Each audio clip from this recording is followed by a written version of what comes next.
You just stand on stage. So, obviously this is Caitlin Glass, who's very kindly graced us with the stage. There's a big pillar in the middle. But I'll do this sometimes. I'll come over here sometimes. don't worry, we call it the guest pace. Okay. Sure. So we have a special addition to this panel. For those who are deaf or hard of hearing, we can come to the left side of the stage this side. We have an interpreter this time, who I've been expressly told not to say any rude words out to learn the sign language for. I've been very tempted. But without further ado, please can I welcome to our lovely main stage, Caitlin Glass.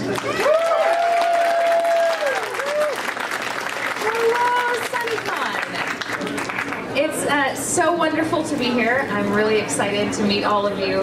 It's been great the last 2 days. You're so kind and welcoming, and Newcastle is beautiful. So, yeah, here I am. I think to best use the time, we'll jump right into Q&A. I only want to talk about what you want to hear about, so let's do that. If you have a question, raise your hand, and he'll come find you. Mike. Also, what I'll be doing is, if you keep your hand up whilst when the first question is being asked, I'll then come over to the next person. At that point, hands can go back down, but when I start moving around again, that's the time for hands to come back up, okay? And I'm also just doing ahead of time, sorry, can't English, just so I don't run in front of the cameras. So, who's first? You. Run in front of the camera. It's the first time, it's alright. What was I going to ask? Yeah, so, if, obviously you voice Mina in My Hero Academia, but if you could have the superpower of any character from My Hero Academia, what would you have? I wish I knew enough of everyone's quirks in the show to choose one. So I like to make up my own, and, well, that's not true. People often ask the question, if you could have any superpower, what would you want? And I think the ladies in the room can appreciate this answer. I would like to regulate my body temperature so I would never be hot or cold. So maybe I need Todoroki's powers? Maybe? Yeah. Oh, back here. What was it like to voice Anna Fellows from Black Villa? Oh my gosh, I'm always so nervous talking about Hannah in a room full of British people. Because being the American playing a Brit. But I really adored the opportunity to play her because at the time we were working on Black Butler, I didn't live in the States. When we got season 1, I was preparing to move abroad. My husband and I lived in Spain for a year and a half. So because I was leaving, I didn't get to be in season 1 at all. And I was so disappointed because it looked like a really cool show. But then season 2 came along, and they'd already used everyone that they felt had strong command of the dialect. So even though I didn't live in the country anymore, they asked if I could play Hannah. And I came out to Texas and recorded half of the show, and then went back to Spain. And then we actually moved back to Texas, and that's when I finished it. So I just felt so lucky to be a part of the show at all. And yeah, she's really special. Technically, she's supposed to be Welsh. I'm grateful that I didn't have to do that accent because I don't know it. So to make up for it, she sings a song. She sings Swogon, which is like a real famous Welsh lullaby. And so I sang in Welsh, but I didn't use a Welsh accent during the show. So that's it. Thank you. Oh, still back there. Do you know when you were playing as Kirigiri from Danganronpa, how would you feel like if you were in her shoes, if you know what I mean? How would it inspire you, if you know what I mean? I could not imagine being in her situation in real life. That whole show blows my mind. It's just so the stakes are so high all the time, and I can't. It's so awful. It's so horrible, and everybody really loves it. Blows my mind how much people love Danganronpa. Not that I guess it's so stylized. It has a really neat animation style, so that's what I appreciated the most while I was playing her. Her story and her situation with her father and everything was really also heart-wrenching. So I don't think that I could handle it being her in real life. That sounds awful. Next question.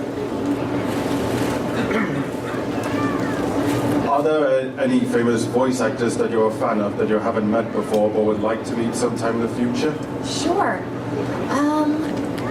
Most of the voice actors in the States live in either Los Angeles or Dallas or Houston. So I know a lot of those folks, and over the years have been fortunate enough to meet some of my childhood heroes that didn't voice things in anime but were characters in like Animaniacs and shows like that. So like Maurice LaMarche and Rob Paulson, Jess Harnell, Phil Lamar.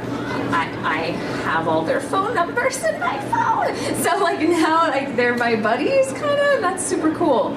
I think I would be more interested in meeting the Japanese counterparts of many of my characters.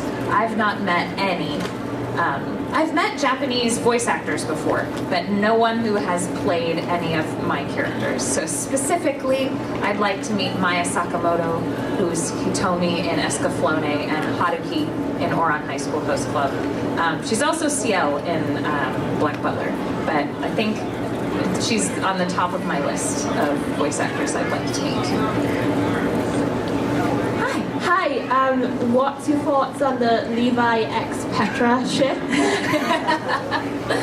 though it's sunk, it's like still one of my favorite ships. I love it. I definitely ship Petra and Levi, absolutely. Now, I may be biased because I am Petra, but yeah, I love it. I think it's so bittersweet. It's such a sad one, but I can't let it go either. I can't. it's too real. Oh, hi. So first of all, I'm kind of a pretty big Full Metal Alchemist fan. Okay. It's kind of what got me into anime as a whole, actually. So, out of the original series and Brotherhood, which would you say you prefer and why? The original is very special because it's sort of what launched me into this as my career. But what the answer is Brotherhood, but because I love Winry so much from playing her in the original, and Brotherhood gave me another opportunity to keep playing her and to see her story go further and have more development, and yeah. So I think Brotherhood. But they're both excellent. They're both excellent. I think neither is better than the other. They are of the same quality and caliber of a show. Yeah. Where's the question? In the back. Who is your favorite character to play and why? My favorite character to play and why? It's probably Haruhi Fujioka from Ouran. Absolutely. She's just so different. There are a lot of characters. There's so much anime out there, and you guys have seen all of it, I'm sure. And you will notice that there are certain types of characters that appear in every show, and that's okay. And you gravitate towards the types of characters that you like. I haven't really seen another anime that has a character in it like Haruhi. She's so unique, and that's why I love her. Her voice is different, and I mean, I guess they call that character the trap character. You think it's a boy, but it's a girl. You think it's a girl, but it's a boy. So that exists in many anime, but just her and her personality is one of a kind. So that's why she's my favorite, and I would love to play her again any day of the week if I could. Where's our next one coming from? So the next one, the questionee is a little too shy to come on microphone. Okay. Asks, how is it working with Bryce Papenbrook? Apologies, names on my No, it's Bryce. He was just here last year, right? Yeah. Isn't he fun? Yeah. Oh man, he's a ball of energy. I really enjoy working with Bryce, though I haven't worked with him all that much. We're in the same shows, but you may or may not know, voice acting for anime, we don't record together. We record one person at a time. So it's not like going into work and saying, oh, hey, Bryce, we're gonna record together today. That only happens if I'm the director directing Bryce, and I think I've done that maybe once, and I was just so impressed with his professionalism and his command of the job. He's been doing this a long time, and it also runs in his family, so it shows in how he performs and how dedicated he is. Great question, thank you. So you've worked on a lot of projects, you've worked with a lot of voice actors and actresses.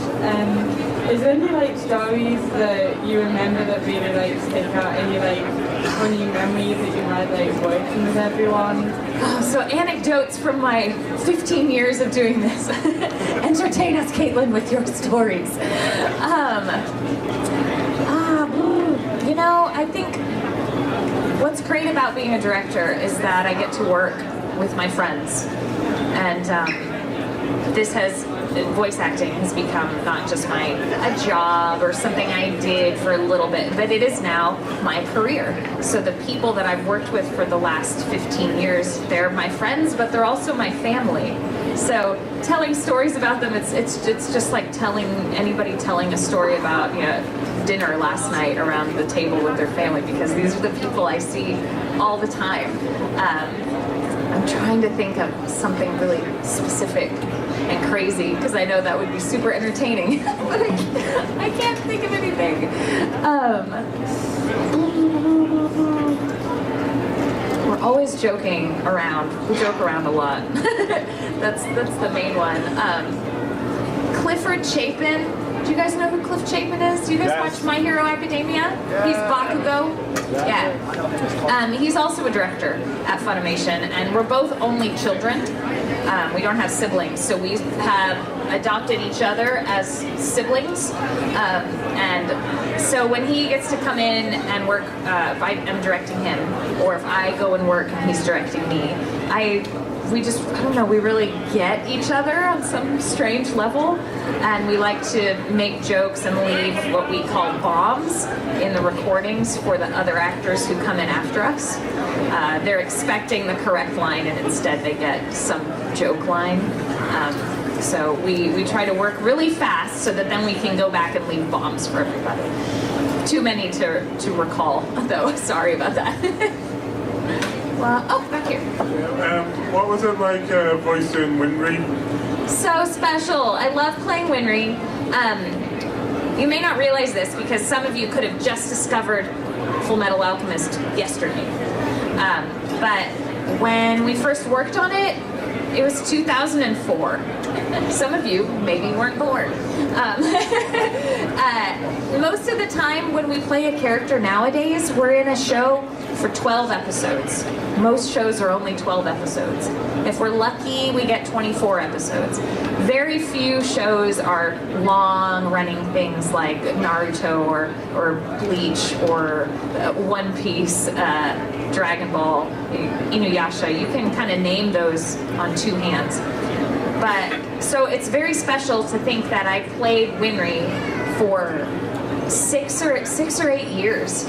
We started in 2004. We did the first show, had a few years off. We did Brotherhood. In between those, there was a movie. Then we did another movie.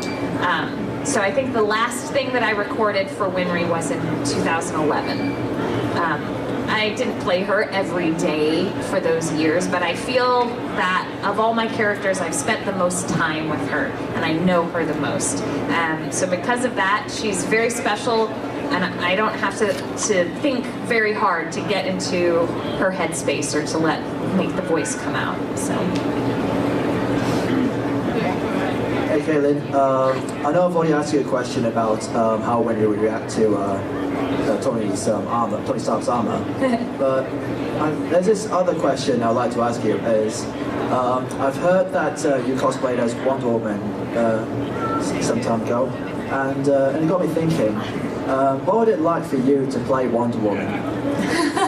I would love to play Wonder Woman. I didn't just cosplay as her. I had a job as Wonder Woman. So it wasn't one. It's one thing to come to a convention in a costume that you made or you purchased, whatever. But I worked for a theme park in the States called Six Flags. And the first of these is in Texas where I live, Six Flags over Texas. And they decided one year to go from just having costume characters like Bugs Bunny and Tweety Bird to having face characters, and it was the Justice League. So I auditioned and was cast as Wonder Woman. So for one summer in 2006, I wore a star-spangled bathing suit in the 100-degree heat. That's our degrees, not y'all's degrees.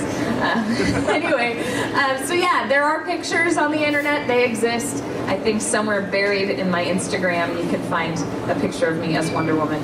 Because of that, I've always wanted to voice act for Wonder Woman, but most games or cartoons with her as a character, they're made out in Los Angeles, and I don't live in Los Angeles. So while I work out there on occasion, big things with Wonder Woman, DC and Marvel superheroes, those are going to be what's called union games, and I'm not in the actors union. In Texas, I don't have to be. So my situation would have to be different to ever have the opportunity to play Wonder Woman, but I would do it in a heartbeat. I'd love to see that. Thank you. Oh, back here. Hello. Hi. Just wanted to know, do you have any inspirations for you to become a voice actor? Who were your inspirations from your time there? I never set out to become a voice actor, which I know a lot of young people nowadays, they do that. Maybe they enter the world of acting because they want to specifically focus on voiceover and voice acting. But that was never my intention. It was just something that happened. Growing up, I adored watching cartoons and Disney movies, and I still do. In fact, I prefer animated content to anything else. So when the opportunity arose to go and visit Funimation, and then that turned into an audition, I took the opportunity. So I can't say that any one voice actor inspired me to go and do it. I mentioned some of my favorites from shows that I watched growing up, but I never watched them and went, I'm going to do that for a living. So I feel very blessed that this has ended up my career. Hi there. Hi. If you could voice one character from any animated series that you haven't voiced yourself, who would it be and why? I think we answered it. It would be Wonder Woman. Sorry guys. Because she's awesome. How about anyone other than Wonder Woman? Anyone other than Wonder Woman? I'm making a horrible face. Gosh. I'm sorry that I'm spacing out. I don't know. Who do you want to hear me be? I got one. Oh, who's that? Pepper Potts. Pepper Potts? Okay. Yeah. Sure. Yeah, Tony Stark's gal. Yeah, I like her. Yeah, there we go. Yeah, I like it. Good answer. Good answer. And then, yes. Hi. Out of all of the serifs in Tales of Zestiria, which do you prefer? Is Dezel one of them? Yeah, I'm sorry. Sometimes I lose track of the terminology of a show, but Dezel, because of just the relationship that he and Rose have, is pretty special, very special. When you're going to voice a new character in anime, do you watch the Japanese version first, or do you just go straight for it? We always watch the Japanese first. That's part of the process because it's very important to us to capture the intention of the original product. So that's part of. I can't imagine doing it without watching the Japanese. Now we don't have to go home and watch a whole episode before we come in to record. But while we are on the job, we will be watching it simultaneously. So you look at the cue you're about to do, and you get to see your words in English on one screen and the video on the other. And you'll listen to it in Japanese, and you're watching for what their mouth is doing and when they're pausing and stuff, so you know when to talk. And that's your chance to hear it in Japanese, and then it's your turn. But yes, the Japanese performance definitely informs my performance. Just as a heads up to everyone, I am keeping an eye on everyone who's got their hand up. I'm just trying to be fair when picking everyone out, okay? So do keep your hand up when I'm running about. Hi. Oh, hi. This is an odd one, but did you enjoy the stupidity that was freezing when you played Satellizer? Because I know that's one of the stupidest shows. I've never heard it referred to as stupid before, because it seems ridiculous. It makes fun of itself in the way it is. So I just thought it would be a fun show to voice up for. I guess I haven't watched it straight through to notice that it makes fun of itself.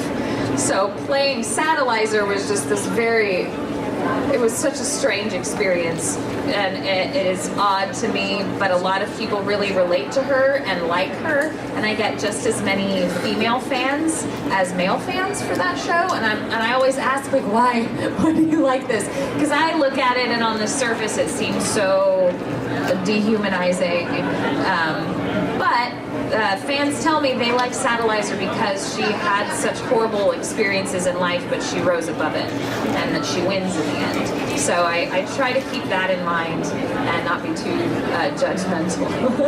But it was strangely fun, but at the same time, I'm like, somebody drew this, someone made this. That is 23 drawings per second to make this show. Oh my gosh. Anyway, okay. Yes. Quick question before I ask a main one, because it kind of hinges on it. Were you in Pokemon? Yes. If there's any character in Pokemon you'd like to voice, like of any of the main cast? Oh, that isn't my character? But I like my character. I'm Deoncy in Pokemon, so you get to hear her in a movie. And otherwise, she isn't in the show, and in the game, she just, they make computerized sounds. But I really like her, and because it was a movie, she's, telepathic or whatever. She gets to talk a lot with the human characters, and I think she's really special. Princess set out to save her kingdom, and she's got a good story.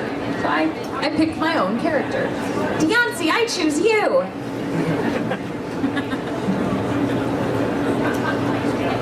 If you could be any character apart from Harry Bean or in High School Host Club, who would you be? I would like to be Renge in Oran, because she's crazy. She's the most opposite of Haruhi that I can think of. She's bonkers, and that would be so fun. He ran away. The mic ran out. Don't worry, I've not gone that far. Juice. Oh, he's up there. Okay. What is your first impression playing Maki from Love Live? My first impression of her, I thought that she was snobby. Not that she was a snob. My experience with Love Live began as a writer before I was cast in the show. So they had hired me to do the adaptive script writing. And then once I had turned in, 3 or 4 scripts, they asked me to audition. And they chose the characters that I would audition for, which is different from my normal experience. Usually at Funimation, you as an actor get to decide which characters you would like to read for. There's a book full of all the characters in the show, and you have 20 minutes to do 3. So you go, I'm good at this type of voice and this type, and I'd like to try that. But in this case, the studio, not Funimation, it was Bang Zoom out in Los Angeles, they asked me to read for a handful of characters. Maki, Honoka, Ellie, and maybe Umi or something. I don't remember. And while doing the audition, I liked reading for Maki the most, which surprised me because writing for her, I'm like, I don't know about this girl, but I really connected with her on the audition. So I'm so glad that that's who I got to play. What was your experience like with voicing Phoebe in One Piece? Given that given that before the actual series was redubbed, you played her in the movie. In the movie, sure. Which means which meant you had to go through her role twice. Yes, right. I actually played Vivi before the movie because we did a video game for the Nintendo Wii, and they had to pre-cast many of the show's characters because they were in the game. Yeah. So that was my first experience as Vivi, but in the game, it might be her Miss Wednesday persona. At least the costume is, I don't remember. But I was really excited after the game to know I get to be this person eventually. And then we did the movie, and I also helped direct the movie. So I was excited even then to know I get to continue playing her, and it'll be a more drawn out experience because the movie is truncated to get through the plot faster. And she's one of my favorites. Yeah. Thank you. Where'd he go? Oh, hi. Hi. Is your voice work like majorly influenced by the Japanese version of the show? Do you choose what voice to use? Oh, you mean like when we develop a voice? Yeah. I'd say if I could give it a percentage, it's probably like 70-30 in favor of trying to be like the Japanese. The difference is that their culture had different what I like to call vocal stereotypes. There's a character type and then a voice that culture expects to hear coming out of a character that is small and cute, or super sexy, or bookish, or shy.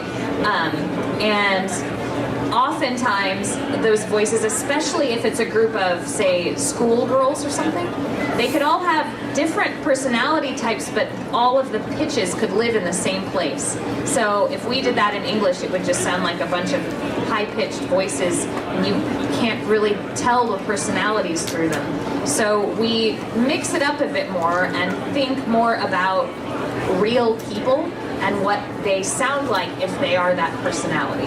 So we're informed by the Japanese performance, but ultimately we're not just putting something into the English language so you can hear it in English, but so that you can experience it from an English-speaking culture. Granted, it's an American one most of the time, but I think you guys understand. Yeah. Sorry about the parts. Sorry about the It's fine. Yes. Out of Love Live, who would you like to speak? Out of who? Oh, say that one more time. Out of Love Live, who would you like the voice? Well, I am Maki. I don't know if you knew that. So I am Maki in Love Live. If I had to choose someone else, it would probably be Honoka, because I really love her. I love her spunk and I love her leadership, and she's special. Where are we headed? Back here. Oh. Alright, well, quickly, you were in Negima, right? Yes. What was it like working with such a huge cast? What was sorry, I got super loud. The cool thing about being in that is that back in those days, 2006 or whenever we made that show, there weren't quite as many voice actors working. So to a director tasked with casting an entire classroom full of girls, some 30-something people, that meant that we got to double up and play multiple characters. So for me, I think I played 2 characters, but I did about 4 voices. So I played a Brit. I'm Chachimaru, who's a robot android with a British accent. And she also has like a normal like RP sort of posh accent. And then she has a little counterpart prototype named Cha-Cha Zero that was like a little Cockney thing. And and then I play another character named Chisame, and Chisame is a secret cosplayer.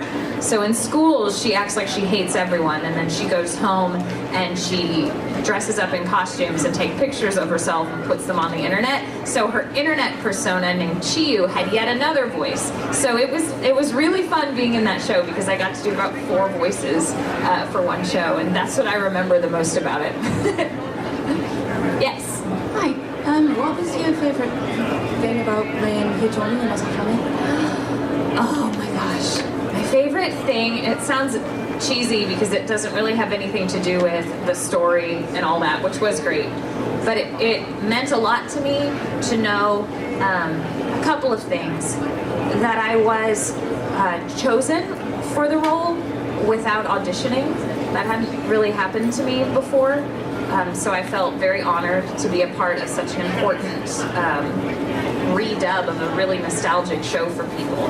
So I was excited and nervous about that. And then I mentioned earlier that I'd love to meet Maya Sakamoto someday, and Hitomi in Escaflowne was her breakout role. That's what brought her into voice acting back in the late 90s. So having played her as Haruhi, which some might say could be like my breakout role, I guess, apart from Winry, it meant a lot to get to go back in time, as it were, and play another Sakamoto character. Hi, out of all the characters that you played, are there any that you wish got more development than what they have done already? Characters with more development. That I wish had more development. Right now, I would love some more development from Mina Ashido in My Hero.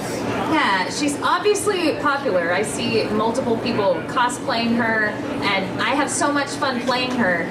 But right now, she just kind of looks like eye candy. Like, we need some more pink in the show, you know? So that's why she's there. So there's got to be a reason that she exists. The story is so good and so well thought out. So I'm just waiting for that moment where you get to find out what is her deal. Just give me just one episode, please. Yes. Hello. So you've been in the voice acting and the anime sort of westernizing industry for quite a few years now, and I'm just wondering if you've noticed any big changes since the early days compared to now, whether that's towards attitudes towards voice actors or anything really. I think the biggest change is in the volume of series that we're putting out now because of demand. It used to be we would get a show many years after it had already been completed in Japan, and then we get to make the whole thing and put it out for you. It still used to be a volume at a time, and then we changed to the entire series because that's how people were buying shows, you know, buying whole seasons of television shows. That was a thing. So we started doing that with anime. And then Apple came along and, well, they've always been around, but like iTunes and putting episodes of TV shows up. So we realized, oh, we have to make things streaming. Then we had to combat piracy a lot more. Fans want what they want as soon as possible. So that's when what Funimation calls simuldubs came along. I don't know how it translates here. I think they have Funimation now for the UK. Is the time different?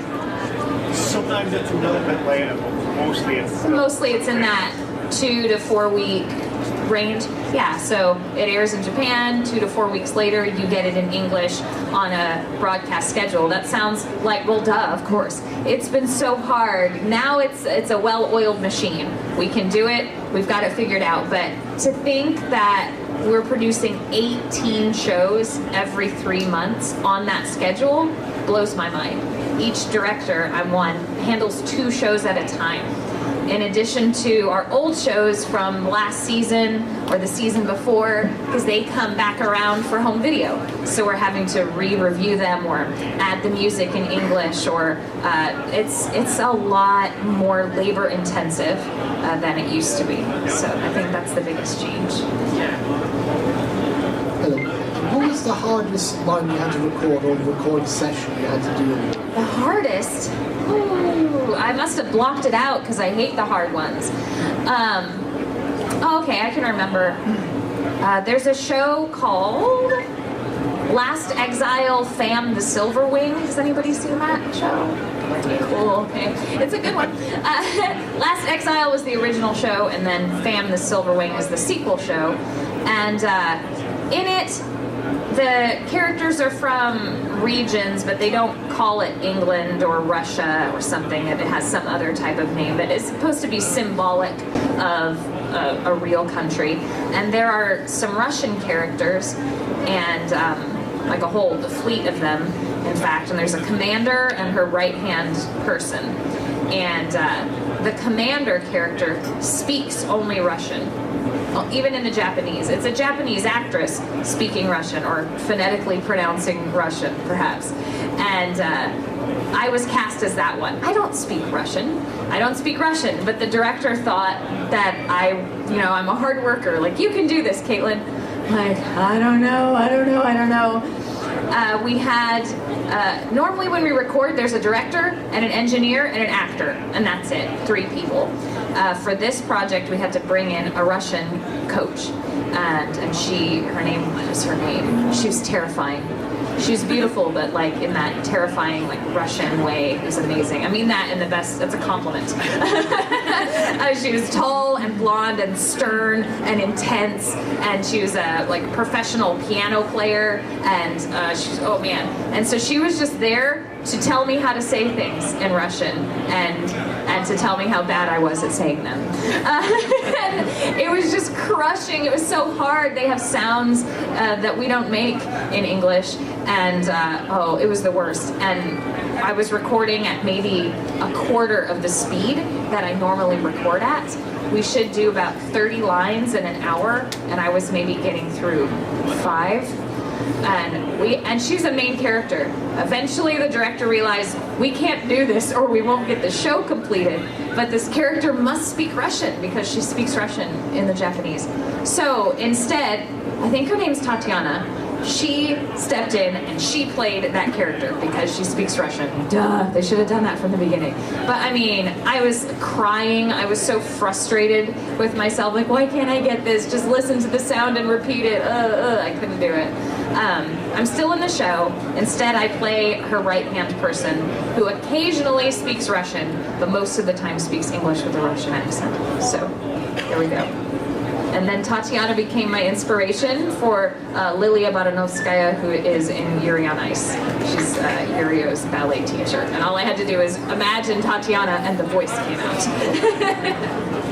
Good question, thank you. I'm sorry to interrupt the panel, but I need to make a very quick announcement. To anyone who's lost a mobile phone, please go to the front desk on the ground floor. They have it. I'll repeat again. If you've lost a phone, to the front desk at the reception, okay? So just go back to that. Now, on with the panel. On with the panel. So, do you prefer being typecast, or do you prefer trying different characters and different roles? What's nice about typecasting is that it means you're working. So I have nothing against it. And if people imagine a certain character type and I'm the first one that comes to mind for that voice, great. Hopefully that means they will cast me. Sometimes they may not cast me because of that. Like, oh, it's this type of character. Everyone's expecting Caitlin, so let's not do that.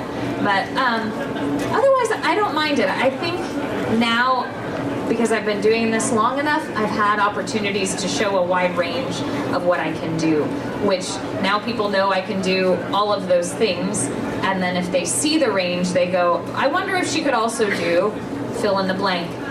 So I think I still get a lot of chances to do many things. As it is now, I'd say I'm cast as strong leader types, and so the VVs of the world, and student body president type people.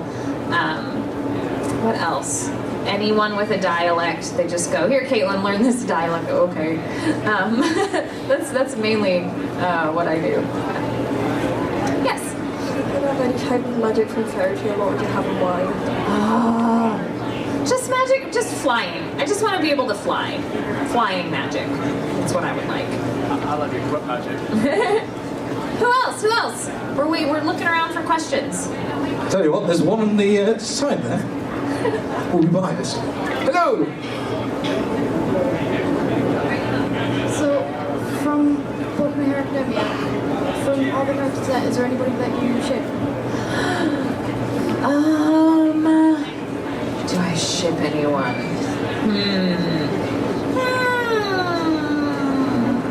I'm thinking. I'll be honest and say that I haven't had the opportunity to see much of the show. As I mentioned, we work a lot, so I have time to watch the shows that I'm in charge of, not as much the shows that I'm in. Oh gosh, I feel like I know this answer. What are some popular ships in the show. Maybe I just can't think of names. You could just shout them out. Kyoko and Grand Suruga. Oh no, we're talking about My Hero. Oh, sorry. Anybody who watches My Hero. What's that? Ochiko and Froppy. Ochiko and Froppy. Oh, okay, that's one. Of course, there's the Deku and Bakugo. That's a thing. I will say that when I cast the new Cardcaptor Sakura Clear card, which I directed, I knew that there's this Deku and Bakugo thing, so I cast their voice actors as the two characters that are together in Cardcaptor as Toya and Yukito because of that. Hi. Hi, where are you? Hi. Yeah. So I know that you loved Oron before you got to direct it, and then obviously you got to direct it, which is cool. So I was wondering, like, if you had an idea, like, who you wanted to cast as the characters before you actually got to do it. I made a short list before auditions, so I got to have auditions, and my short list was just to make sure that I heard particular actors in certain roles. Because as I mentioned before, they could come in and choose who they wanted to read for, and what if they didn't choose the character I wanted to hear them as? So I had a short list. From that short list, I don't know that too many people actually ended up being the roles that I thought. I knew that Vic already really, really loved Tamaki, because a mutual friend of ours showed him the show, and he did what every voice actor should never do, and that's fall in love with a show and a character before you know if you will ever get to work on it. So I knew that he loved Tamaki, and I knew that I would read him for Tamaki, and thankfully he was the best one for the job, so he got the part. But other characters, like Greg and Todd as the twins, that was not on my radar at all. I didn't know what I was going to do. I knew it needed to be two voice actors because the Japanese use two voice actors, but I couldn't think of two people that sounded enough alike. And Greg and Todd really have two very different voices, but this quirkiness about them made it believable that they could be brothers. I don't know. They play the same type of roles, so that's how that happened. If you can believe this, J. Michael Tatum was not originally cast as Kyoya. It was Troy Baker. What? It was Troy Baker. It was Troy Baker. He was magnificent, but Michael owned that role, and Kyoya is my favorite character in the show. But originally it was Troy, and Troy just got too busy. It was around the time that he moved to California, and it was just impossible. So Michael it was, and Michael it forever shall be. Funny enough though, Troy's coming to Manchester next month. Oh, that's great. Yeah. I'm trying to think of other characters that I thought might be somebody else. I mean, I did not intend to cast myself as Haruhi originally. My short list for that was pretty much any female actress that you can think of that is good at that type of male voice. But I ended up using them elsewhere in the show for other things, and in parts where they were less interchangeable. You know, Brina as Hiro, the little 5th grader guy. I can't imagine anybody else being that snarky and adorable. So that had to be her, and that's, yeah, I'm, whew, man. 10 years ago we did that show. 10 years ago. Crazy. Question. Hi. What's the hardest part of directing? The hardest part of directing is time. There's not enough time you have to make it as good as it can possibly be in the time that you have, and that's all the time that you have, because of the demand right now in the industry to get stuff as soon as possible. So, and even if it isn't demand for last week's episode right now, it could just have more to do with we need to get this group of things out in time before some other related thing happens to encourage people to actually buy the thing instead of downloading the thing illegally. So that's I just want to have more time. That's all. Hello. Oh, hi. Hi. You voiced Mathilda in Fire Emblem, right? Yes. Was that a good experience? It was a wonderful experience. That is the second time where I was requested for a part. I worked with Nintendo previously on Xenoblade Chronicles EX for the Wii U, And it was from that experience that they called the same studio where we recorded and said we'd like Caitlin to play this part in particular. So that was very special. And she was neat. What's interesting about playing her, around that same time, I had just finished dubbing Skip Beat, which was an older show from 2008, but didn't get a dub until it got kickstarted. And in 2016, we dubbed it. And Grant George plays Clive in Fire Emblem. So he and Matilda are, you know, they love each other and their love is strong and they will fight to the death and all of that. But in Skip Beat, he plays my ex-boyfriend, who is horrible to my character, and she goes through the whole show just trying to get revenge on him. So it was a big switch to have to hear his voice in the headphones and be like, no, I love this person. I love this person. That's real acting. Hi. Hi. Out of all the characters you voiced, who's your favourite? It's hard to say a character that's my favorite. I mentioned that I love playing Haruki probably the most because she is such a different type of character than any other character. But I don't know that she is my favorite character. They're all like your children when you give voices to them and spend time bringing them to life. But I do like Haruki a lot. So. Don't we all? What we got? Sorry, I was going to ask questions. That's okay. You mentioned you've done some writing as well as directing, yeah? Similar question to before, what's the biggest challenge to writing the sort of English script of an anime dub? Like adapting it from the Japanese? Right, that is a loaded question. There are a number of difficulties, a number of challenges. Obviously, when the Japanese version make reference to or utilize wordplay and puns. The Japanese love puns and jokes based around words.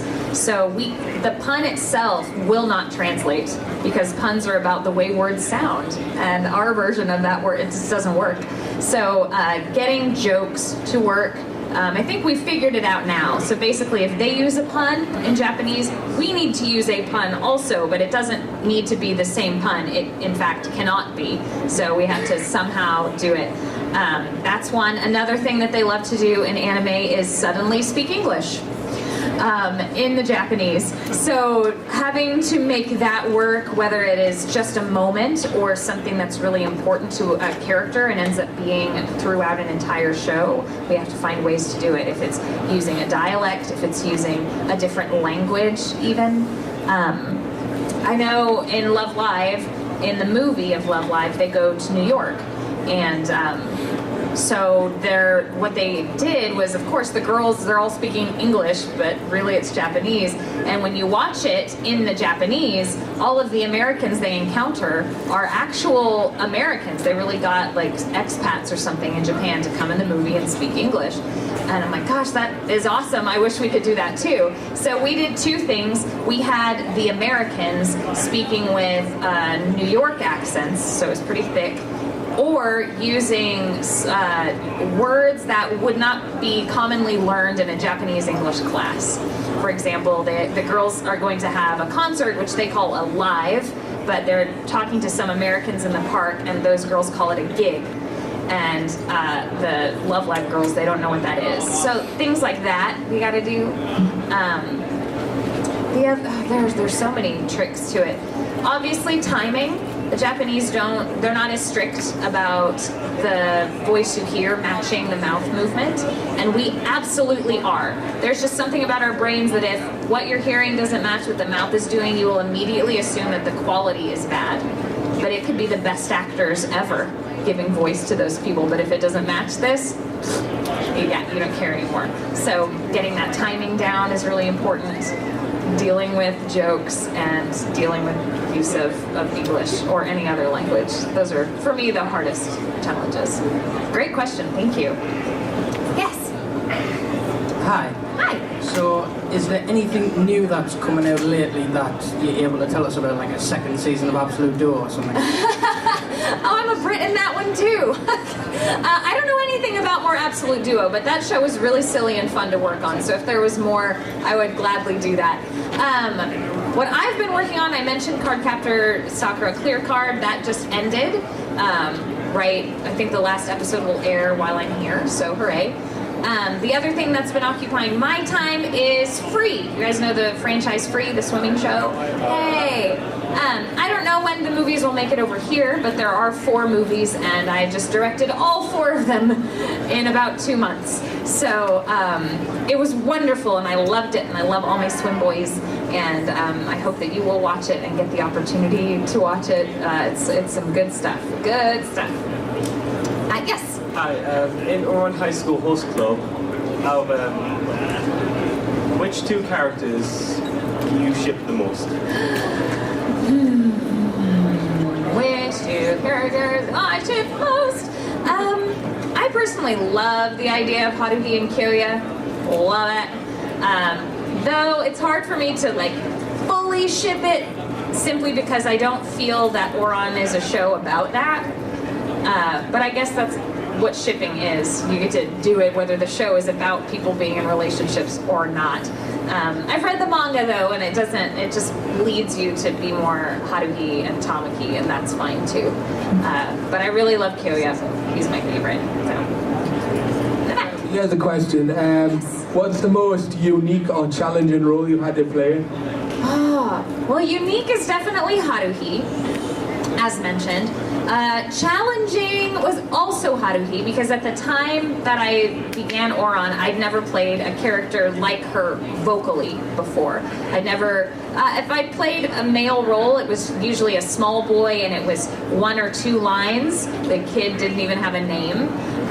So to play someone that has to be androgynous enough to be mistaken for a boy was new to me. On my side was the fact that she's still young. She's only about 14. And my engineer, sound engineer at the time, had lived in Japan and spoke Japanese. So he's like, Haruhi doesn't sound like a boy in the Japanese, but she talks like one. So it was more of an attitude. So I just remembered to have what I considered to be like a young male attitude. I thought back to my friends when I was 14, and all my guy friends at that age, and that's what I'm trying to present. So if she sounds a little bit like she's from California, like she's a surfer or something, that's what happened. that's where I grew up, so sorry. In Iran High School Host Club, what is your opinion on Tamaki x Kyoya? I think that they're best friends, but I don't really think that they're into each other that way. Tamaki is too into Haruhi, though he doesn't realize that that's what it is. If you ask Michael Tatum, he would say that he feels Kyoya is probably really into Tamaki, but I don't get that out of it. Tamaki's too much a Haruhi person. Where'd you go? Hello. Oh, there you are. I found a hand that's been hidden behind a pillar. Oh, sorry. Who's your favourite character from Black Butler? My favorite character from Black Butler, he's awful and horrible, but I sure love Alois Trancy. He is wretched, isn't he? Like, why do you like him so much? Because Lucy Christian's performance as him is stellar. She just blew my mind. She's so good.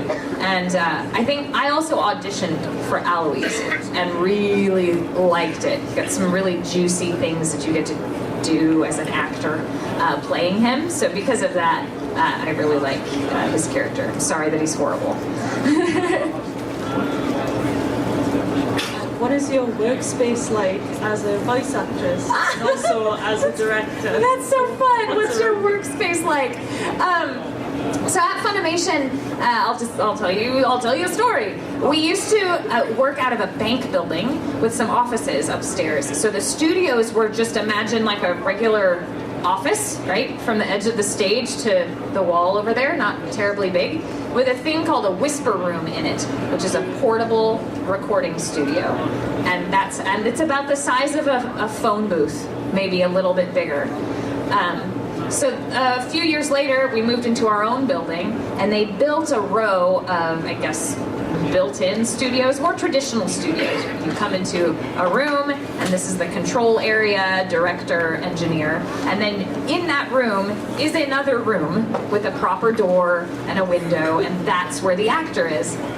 But they only built 5 of those, and as I mentioned, we put out 18 simuldubs a season, and there are 9 staff directors. So we still use the whisper booths in the offices around the perimeter of the building. So I'm in one of those because my room has a window. Every time a director leaves, they come and they say, Caitlin, do you want one of the permanent rooms? I say, no, because I have a window. Those guys are stuck in a hole all day with no sunlight or anything. So my room is covered in fan art and toys and figures and plushies, and just there's stuff everywhere.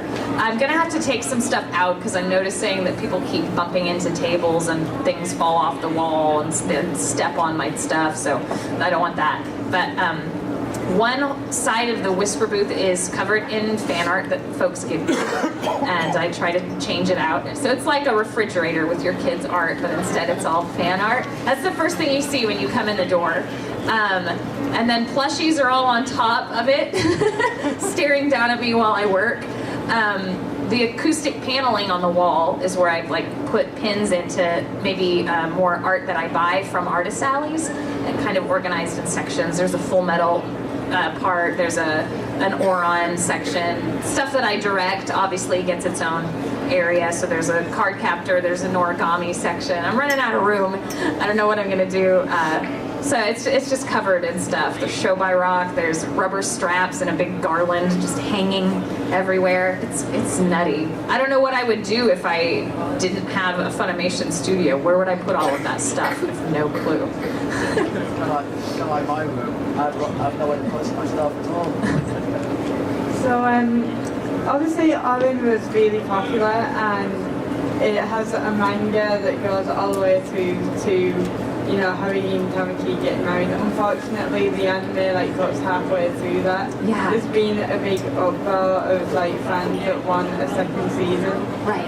How do you feel? Would you be would you want a second season, or are you okay the way it's ended? I only get tired of the question because I get it so often, but I love Oron and would jump at the chance to do it again. Absolutely, in a heartbeat. There's so many other fun characters and adventures that they go on in the manga, and I would love to see those things play out. I think the only reason they didn't make more is at the time that the show was made in Japan, the manga had not progressed far enough. So I think the anime is a great standalone anime, the way they left it kind of open-ended, leaves it to where maybe one of these days they make some more. But I think Studio Bones is pretty busy right now making My Hero Academia and other things. And I also wonder, perhaps Oron isn't as popular in Japan anymore as it is here and in the States, just in the general Western anime community. It's a show that people don't realize it's been around for 10 years. A lot of folks use it to introduce people to anime. So many people say, this was my first anime, and that could have been 10 years ago, or 2 years ago, or 2 months ago.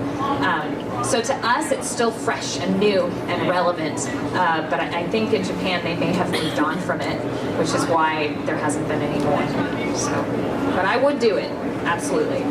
We're running over very gently, but this will be the very, very Okay, last thing. last one. This question is a bit I'm too shy for the long-winded, microphone I'm sorry, again. you guys. So, what is your favourite Winry quote, and can you say it like Winry? I can.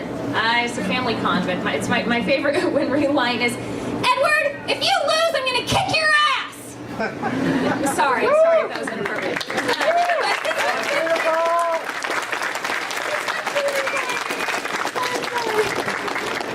It's okay.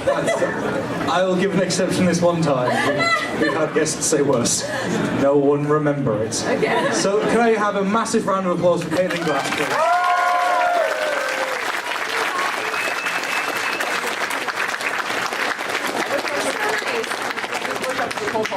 But I'm running on battery, so... It's all good. I will be signing again at 4:30. So I can meet you over at the signing area, but as for right now, I need to take a break. So I will catch you all later on. Thank you.